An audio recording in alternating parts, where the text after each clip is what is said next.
Good morning friends. आज का हमारा टॉपिक है स्टॉक मार्केट में बॉलिंजर बैंड्स का। बॉलिंजर बैंड कैसे लगाते हैं, सबसे पहले हम इसको डिस्कस करते हैं। हम लाइव ट्रेडिंग पे करेंगे, जैसे कि हमने स्टॉक लिया this is your Varun beverages.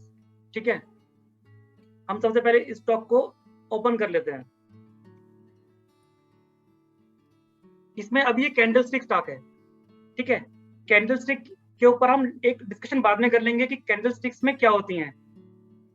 किसी भी स्टडी को लगाने के लिए सबसे पहले यहाँ पे स्टडी पे जाइए आप, और यहाँ से एक ऑप्शन आएगा आपके पास बॉलिंजर बैंड का। बॉलिंजर बैंड दिख रहा है डिंपल आपको? दिख रहा। ठीक है, बॉलिंजर बैंड इस तरह से। बॉलिंजर बैंड में यहाँ पे 3 कॉलम्स होते हैं कि S, average period 20, standard deviation 2। ये एक स्टैंडर्ड फीचर है बॉलिंजर बैंड का, जो सारे जितने भी एप्लीकेशंस होती है सब में सेम होता है। ठीक है, इसको हमने ओके कर लिया। ठीक है, अब यहाँ पे हम देखते हैं कि 3 लाइनें होती हैं, upper band, middle band and lower band. ठीक है, अभी हम देख रहे हैं कि ये बिल्कुल सेम है, बहुत ज्यादा फैलावट नहीं है। यहाँ पे आके थोड़ी फैलावट हो रही है, करेक्ट। यहाँ पे बिल्कुल सेम चल रहा है। जब ये इसमें बहुत ज्यादा प्राइस डिफरेंसेस नहीं होते हैं तो ये सेम चलता है। ठीक है डिंपल, कोई चेंजेस नहीं होते हैं। जो मिडिल वाली लाइन होती है ये मूविंग एवरेज होती है। ठीक है, और ये अपर बैंड को हम +2 स्टैंडर्ड डेविएशन बोलते हैं और लोअर बैंड को -2 स्टैंडर्ड डेविएशन बोलते हैं। ठीक है, अब इस स्टैंडर्ड डेविएशन से हम प्राइस डिफरेंसेस कैसे निकालते हैं? जैसे कि अगर कोई भी प्राइस आपका स्लो लोअर बैंड की तरफ आ गया, ठीक है, अब जब भी लोअर बैंड की तरफ आ रहा है तो ये हमें इंडिकेटर देता है कि आप इस शेयर को बाय कर सकते हैं। ठीक है, अब यहाँ से जैसे ये लोअर को टच करेगा तो उसके बाद ये धीरे धीरे करके आपको अपर जाना शुरू कर देगा, ग्रीन लाइन की तरफ या फिर मिडिल लाइन की तरफ, अपर बैंड की तरफ या मिडिल बैंड की तरफ। जब ये अपर बैंड को टच कर लेता है तो उसके बाद इसके बहुत सारे चांसेस होते हैं कि ये आपको वापस बैक मारेगा प्राइस। ठीक है, जैसे आपने यहाँ देखा यहाँ प्राइस बढ़ रहे हैं। अब हम अपनी स्क्रिप्ट को चेंज करते हैं। ये तो है हमारा वरुण बेवरेज का। अब इसका एग्जांपल हम एक और से लेते हैं जिससे हम थोड़ा प्राइस को और समझ सकते हैं। ठीक है, तो मैं स्क्रिप्ट चेंज कर रहा हूँ। मैंने यहाँ पे स्क्रिप्ट डाल दी अभी CMS। ठीक है, अब CMS में आप देखोगे, CMS में मैंने फिर से बॉलिंजर बैंड लगाया।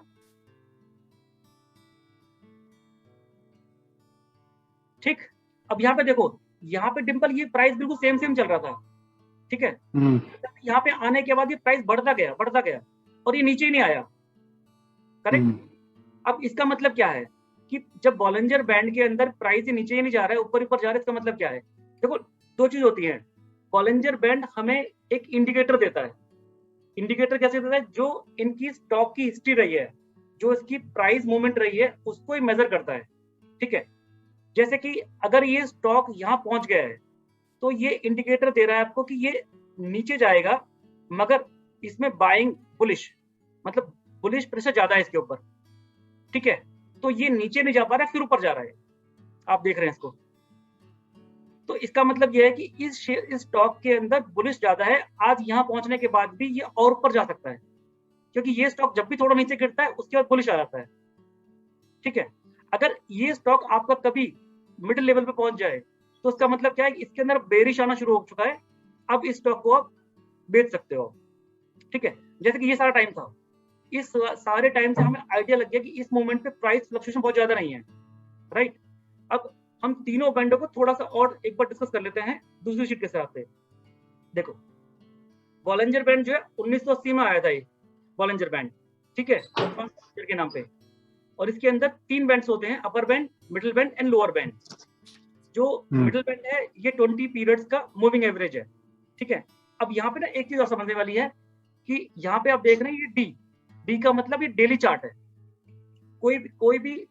कोई भी इन्वेस्टमेंट करने के लिए हमें एक टाइम फ्रेम मैनेज करना पड़ता है कि टाइम फ्रेम क्या है। हम शॉर्ट टर्म इन्वेस्टमेंट करना चाहते हैं, हम पोजिशनल ट्रेड लेना चाहते हैं, या लॉन्ग टर्म ट्रेड लेना चाहते हैं। अगर हमें यही बॉलिंजर बैंड, हमें इसी बॉलिंजर बैंड को अगर हमें डेली से हटा के वीकली पे लगाना है तो आप इस चार्ट को वीकली में शिफ्ट कर सकते हो। जैसे आप वीकली में गए तो ये हमारा चार्ट वीकली में शिफ्ट हो, आप देख रहे हैं वीकली में। अब वीकली में आप यहाँ पे चाहो तो एस का लगा लो, किसी भी बैंक का ले लो, SBIN, ठीक। अब SBI में आपने देखा, अपने SBI के अंदर इस चार्ट को, ठीक है, तो कितना डिफरेंस है, प्राइस में बहुत ज्यादा फ्लक्चुएशन है यहाँ पे SBI के अंदर। अब ये हमारा वीकली चार्ट है, अब हम इस चार्ट को डेली बेस पे देखते हैं, एक बार डेली पे कन्वर्ट करते हैं। अब डेली पे आपने देखा कि यहाँ पे सडनली प्राइस मूवमेंट पड़ गया, फिर ये प्राइस स्लोली करके आपका इस लेवल पे आ गया, अब लोअर बैंड की तरफ, लोअर बैंड से फिर ये अपर बैंड की तरफ जा रहा है। अब ये रेगुलरली अपर बैंड को टच करे जा रहा है। इसके बाद यहाँ पे थोड़ा ये लोअर मिडिल बैंड की तरफ आ रहा है, ठीक है। ये रेड और ग्रीन क्या इंडिकेट कर रहे हैं? रेड और ग्रीन क्या होती हैं, ये कैंडल्स होती हैं, ठीक है। कोई भी कैंडल, ये कैंडल्स की स्टडी है, जैसे कि ये जो कैंडल है, आप इस कैंडल को देखो, ये कैंडल ओपन कितने पे हुआ है, 368 पे, और क्लोज कितने पे हुआ है, 359 पे, करेक्ट। आपने देखा ना, ओपन हुआ है 368 पे, पूरे दिन में हाई गया है 369, और पूरे दिन में लो गया है 358, और क्लोज हुआ है 359 पे। तो ओपन ज्यादा पे हुआ है, क्लोज कम पे हुआ है, तो इसलिए ये कैंडल हमारी रेड कैंडल है। अब जैसे हमने ये कैंडल उठाई, इस कैंडल पे देखा हमने कि 324 पे ओपन हुआ है और 336 पे क्लोज हुआ है, तो ये हमारी ग्रीन कैंडल है, ठीक है। कैंडल भी बेसिकली जहाँ प्राइस बढ़ रहा है वहाँ ग्रीन है, जहाँ घट रहा है वहाँ रेड है। हाँ, बाकी कैंडल पे डिसीजन कैसे लेना, कैसे बाइंग जोन है, कैसे हमारे डिमांड जोन है, सप्लाई जोन है, और कैंडल से कैसे मालूम चलता है, उससे हम बाद में स्टडी कर सकते हैं। बट इसमें क्या है कि अब इसमें एक और चीज समझने वाली है, तो ये देखो कि जैसे कि ना, एक एग्जांपल मैं बता रहा हूँ, जैसे कि एक बंदा है, उसके मैथ्स में आए हैं 40 मार्क्स, साइंस में आए हैं 60, और उसके एवरेज कितने हुए, 50। सिमिलरली राहुल दूसरा बंदा है, जिसके मैथ्स में आए हैं 10 नंबर और 90 मार्क्स आए साइंस में, उसके भी 50, करेक्ट। बट यहाँ पे प्राइस डिफरेंस ज्यादा है, यहाँ पे मार्क्स का डिफरेंस ज्यादा है, आप देख रहे हैं, और यहाँ पे मार्क्स का डिफरेंस हमारा कम है। यहाँ पे मार्क्स का डिफरेंस ज्यादा है, इसका मतलब शेयर प्राइस के अंदर अप एंड डाउन बहुत ज्यादा है, जो कि हम यहाँ पे देख सकते हैं, करेक्ट। ये जो इतना गैप आया है वो इसलिए आया है कि हमारा प्राइस डिफरेंस बहुत ज्यादा है, करेक्ट। यहाँ पे प्राइस डिफरेंस हमारा बहुत कम है, जहाँ पे हमारा प्राइस डिफरेंस बहुत कम मिलेगा तो वहां पे हमारे गैप कम मिलेगा बैंड्स के अंदर, ठीक है डिम्पल। ठीक है, ठीक। यहाँ पे देखो, हमें सबसे इंपॉर्टेंट क्या है कि अगर आप कोई स्टॉक आपका लोअर बैंड पे पहुंच गया है, ठीक है, तो आप उसको बाय कर सकते हैं, ये एक इंडिकेटर है, क्योंकि यहाँ से फिर वो धीरे धीरे करके आपको अप लेके जाएगा। बट अगर कोई अप पहुंच गया है, अपर लोअर बैंड में पहुंच गया है, तो इसका मतलब ये भी नहीं है कि हम उसको सेल कर दें, क्योंकि ये केवल इंडिकेटर है।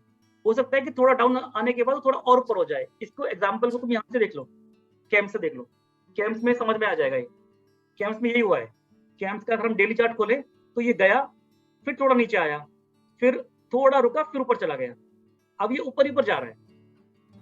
मैंने खुद ये शेयर 1800 समथिंग में खरीद के 2400 रुपए समथिंग में बेचा था, बट उसके बाद अभी भी 2700 रुपए पहुंच गया है। इसका मतलब ये होता है कि ये जरूरी नहीं है कि अपर बैंड पहुंचने के बाद स्टॉक आपका डाउन जा रहा है। अगर थोड़ा डाउन जा रहा है, अगर वो फिर भी उसके अंदर बुलिश प्रेशर है, तो बार बार वो अपर जो ये हमारी लोअर अपर बैंड जो होती है, इसको बार बार काटेगा, वो बार बार काटेगा, बार बार इसको हिट करेगा। तो इससे ये इंडिकेटर मिल जाता है कि ये स्टॉक हमारा आगे के लिए बाइंग के लिए बेटर है, ठीक है। हम कोई और स्टॉक लेते हैं, जैसे कि कोई भी स्टॉक बताओ। अभी हम इसमें ना एक और स्टॉक लेते हैं, हम इसमें कैन वी टेक टीसीएस? हाँ, टीसीएस, बिल्कुल बिल्कुल टीसीएस लेते हैं, कोई प्रॉब्लम नहीं है। मैं भी टीसीएस डाल के दिखाता हूँ, देखो चार्ट के ऊपर, ये टीसीएस का चार्ट खोला हमने, टीसीएस ऐड कर लिया। हम ना कैंडल्स के ऊपर बाद में डिटेल डिस्कशन कर लेंगे नेक्स्ट संडे बैठ के, ठीक है। अब देखो, हमने सबसे पहले बॉलिंजर बैंड लगाया इसके ऊपर, ठीक है। बॉलिंजर बैंड वही सिंपल 20 पीरियड्स का मूविंग एवरेज होता है, और स्टैंडर्ड डिवीजन 2 पीरियड्स का, ठीक है। अब यहाँ देखो, इसके अंदर कितना बुलिश है, आप देख रहे हो ना। यहाँ पे लोगों ने बाय किया, अपर बैंड को टच किया, अपर बैंड को टच करने के बाद भी नीचे नहीं आया शेयर, ये बार बार थोड़ा गिरता है, फिर ऊपर चला जाता है, थोड़ा गिरता है, फिर ऊपर चला जाता है। इसका मतलब इसके अंदर, मार्केट के अंदर लोग बुलिश हैं, करेक्ट। तो जब भी ये स्टॉक आपको नीचे मिलेगा, जैसे कि यहाँ पे ये आपके लोअर बैंड को टच कर गया, यहाँ पे ये कब की बात है, ये बात है हमारी फरवरी की, ठीक है।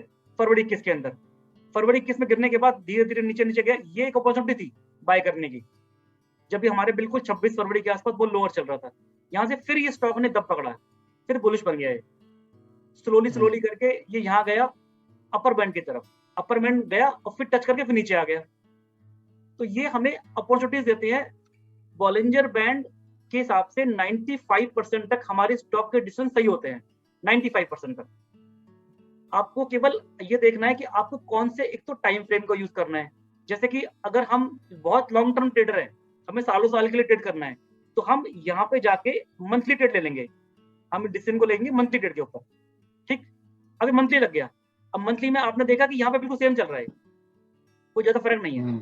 सडनली यहाँ बढ़ा, फिर थोड़ा नीचे गया, फिर ऊपर जा रहा है, अभी लगातार ऊपर ऊपर जा रहा है। अगर देख रहे हैं ना, ये जुलाई 2020 की बात है। जुलाई 2020 से लेकर करीब एक साल के अंदर ये स्टॉक 2100 रुपए से 3200 पहुंच गया। तो अभी भी ये जो दिखा रहा है लेटेस्ट जो है नीचे ही दिखा रहा है लास्ट में जो है। अब हम देखो, जैसे कि आप और हम अभी एक मीडियम इन्वेस्टर हैं, ठीक है, मीडियम इन्वेस्टर को डेली बेसिस पे ट्रेड कर, डेली बेसिस पे बॉलिंजर बैंड लगाना चाहिए। अब डेली बेसिस पे हम लगा रहे हैं। अब यहाँ पे देखो देखो, ऐसा नहीं है कोई भी स्टॉक नीचे नहीं आएगा, नीचे भी आएगा ऊपर भी जाएगा। ये तो डिमांड एंड सप्लाई है। डिमांड एंड सप्लाई कैसे क्रिएट करते हैं वो एक सेपरेट चीज है। बट यहाँ पे अपॉर्चुनिटी मिली हमें बाय करने की, आज यहाँ पहुंच गया, अभी नीचे गया स्टॉक, फिर ऊपर जा रहा है स्टॉक। तो बॉलिंजर बैंड केवल हमें एक इंडिकेटर दे रहा है, ठीक है। अब इसके अंदर ना एक चीज और समझने वाली बात है, जो ये मिडिल लाइन है जिसको हम बोलते हैं मूविंग एवरेज, और ये 20 पीरियड्स का है। जैसे कि हमने डेली चार्ट लगाया तो 20 ये जो यहाँ पे जो बॉलिंजर बैंड है, ये जो इंडिकेटर दे रहा है यहाँ वाला, ये यहाँ से पिछले 20 डेज का मूविंग एवरेज है। तो कोई भी स्टॉक का डिसीजन लेना है तो सबसे पहले स्टॉक के ऊपर, क्योंकि स्टॉक तो हमको न्यूज चैनल वाले भी बताते हैं, ब्रोकिंग फर्म्स भी बताते हैं, स्टॉक तो हमें सब बताते हैं, बट उस स्टॉक में किस मोमेंट पे लेना है, किस मोमेंट पे सेल करना है, इसको स्टडी करने के लिए हमें चार्ट पढ़ना पड़ेगा। ठीक है डिम्पल। तो ये जो चार्ट बेसिकली जो वेबसाइट्स हैं जैसे मनी कंट्रोल वगैरह वो भी तो दिखाती हैं यही जो बेसिकली चार्ट, तो ये वही बॉलिंजर बैंड ही दिखाता है। ये बॉलिंजर बैंड के अलावा बहुत सारी स्टडीज हैं। देखो मैं तेरे को एक स्टडी और दिखाता हूँ यहाँ पे। अभी यहाँ पे बहुत सारी स्टडी है। जैसे कि यहाँ पे हम एक स्टडी यूज करते हैं मनी मूवमेंट फ्लो। अब देखो इस चार्ट को समझना, मनी मूवमेंट लग गया, जब ये स्टॉक यहाँ पे है, अब समझना करेक्ट। यहाँ पे देखा इसके अंदर सेलिंग बहुत है, देख रहे हो, जैसे यहाँ पे हमने देखा सेलिंग, करेक्ट। मनी फ्लो कहता है कि अगर वो स्टॉक नीचे है, मनी फ्लो में नीचे आ रहा है, 25-30 के आसपास पहुंच रहा है, तो इसका मतलब उस स्टॉक के अंदर सेल ज्यादा है, मार्केट में ज्यादा बिक रहा है, वो पैसा ज्यादा मार्केट में आ रहा है, करेक्ट। ये मनी फ्लो चार्ट है। क्लियर हो रहा है डिम्पल भाई? हाँ दिख रहा है, ठीक दिख रहा है ना। अब यहाँ पे देखोगे ना, अब यहाँ पे जब देखा हमने, यहाँ पे डिसीजन लिया तो यहाँ पे ये ऊपर आ गया, ऊपर आने के बाद ये ग्रीन सिग्नल दे रहा है, और यहाँ पे ये हमारा money control money flow chart भी हमारा ऊपर आ रहा है, करेक्ट। तो इसका मतलब ये है कि इस मोमेंट पे यहाँ पे हमारा 71 है, 71, तो यहाँ पे हमारा चार्ट जो ऊपर जा रहा है।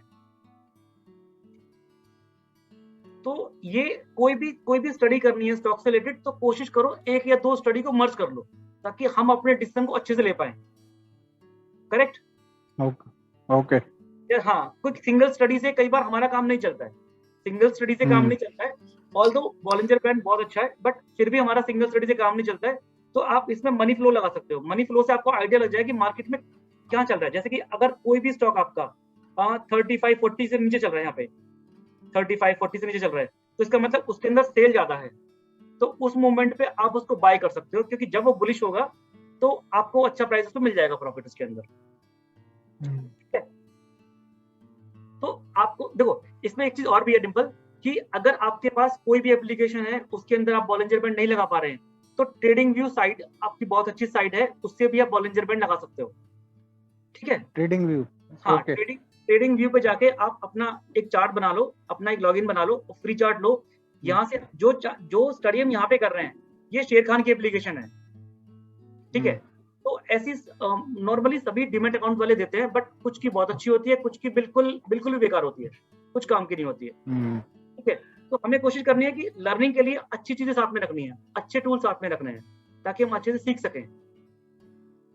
तो अभी हमने सिर्फ एक बॉलिंजर बैंड देखा है, ठीक है। अब बॉलिंजर बैंड के साथ हमने मनी फ्लो, नेक्स्ट संडे को हम ना जो ये कैंडल्स हैं, कैंडल्स को डिस्कस करेंगे कि लेग कैंडल कौन सी होती है, बेस कैंडल कौन सी होती है, और डिमांड सप्लाई कैसे क्रिएट की जाए, किस मोमेंट पे खरीदना चाहिए, हम थोड़ा थोड़ा ना इन पे डिस्कस करना शुरू करेंगे हम नेक्स्ट संडे को। बहुत जरूरी है। 25-30 देखो, अभी बॉलिंजर बैंड से ना आपको आइडिया लग गया। आपको 3 चीजें याद रखनी है बॉलिंजर बैंड के अंदर। एक तो आप कौन से टाइम फ्रेम में जाना है आपको, तो डेली बेसिस का लेना है, वीकली, क्योंकि हमारे लिए और आपके लिए डेली और वीकली सफिशिएंट है, क्योंकि हमको 1 महीने 2 महीने 3 महीने के लिए इन्वेस्टमेंट करना होता है, और उतने टाइम के लिए हमको वीकली और डेली से हमारा काम चल जाएगा डिसीजन लेने के लिए। ठीक है। एक और इम्पोर्टेंट चीज क्या है, इसकी ना एक ना लिमिटेशन है बॉलिंजर बैंड की। ठीक है। देखो लिमिटेशन क्या है कि ये एक इंडिकेटर है, ये आपको ये नहीं बताएगा कि इस मोमेंट पे खरीदो या बेचो, ये केवल आपको इंडिकेट करेगा। ठीक है। इसलिए आपको और भी स्टडीज को साथ में समझना पड़ेगा ताकि आप अच्छा डिसीजन ले सको। ठीक है। आप समझ रहे हैं? देखो, Bollinger band are the primary reactive, not the productive. मतलब ये आगे के बारे में नहीं बताएगा आपको, ये पुरानी हिस्ट्री के बारे में बताएगा आपको, स्टॉक के बारे में। ठीक है। इसके साथ 1-2 स्टडी और सीख लेंगे तो हमारे डिसीजन और अच्छे हो जाएंगे। ठीक है। और यहाँ से हमने सीख लिया कि ये नॉर्मल डिस्ट्रीब्यूशन होता है, जो ये हमें स्टॉक के बारे में मालूम चलता है ना कि ये कितना प्राइस मोमेंट है। ये मतलब ये कि ये हमारा मीन है, मूविंग एवरेज है। मूविंग एवरेज से जितना डिस्टेंस ज्यादा होगा, इसका मतलब उतना ही प्राइस डिफरेंस ज्यादा है स्टॉक के अंदर। करेक्ट। जैसे कि हमने यहाँ पे देखा था, जैसे कि हमने किसी भी एग्जांपल, जैसे एयरटेल लेते हैं। एयरटेल काफी टाइम से लोग वेट कर रहे हैं कि एयरटेल में कुछ हो जाए, पर एयरटेल में कुछ भी नहीं हो रहा है। बट एयरटेल को स्टडी करते हैं। देखो नाउ सी, एयरटेल के चार्ट में कुछ नहीं है, मतलब गिर रहा है बहुत ज्यादा, कभी भी अपने अपर से ऊपर गया ही नहीं है। करेक्ट। पर ये कई बार हमको बाइंग अपॉर्चुनिटी देता है। हाँ, ऐसा नहीं, हम बॉलिंजर बैंड को इंट्राडे के लिए भी यूज कर सकते हैं। अगर हम इंट्राडे में यूज करना चाहें तो बॉलिंजर बैंड को हम मतलब 75 मिनट्स के चार्ट पे भी यूज कर सकते हैं, अगर हम डेली बेसिस पे यूज करना है तो। बट वो एक ट्रेडर के लिए है, और हमें केवल इन्वेस्टमेंट को फोकस करना है। तो कोशिश करो, पहले किसी भी स्टॉक को कोई बताता है तो बॉलिंजर बैंड लगाओ, उसके साथ मनी फ्लो चार्ट लगा लो, और नेक्स्ट संडे को हम 1-2 स्टडी और डिस्कस कर लेंगे। जितनी स्टडी हम लगाएंगे उतना हमारा डिसीजन स्ट्रांग हो जाएगा उस स्टॉक के ऊपर, कि हमें उसमें किस मोमेंट पे जाना चाहिए और किस मोमेंट पे बाहर निकलना चाहिए।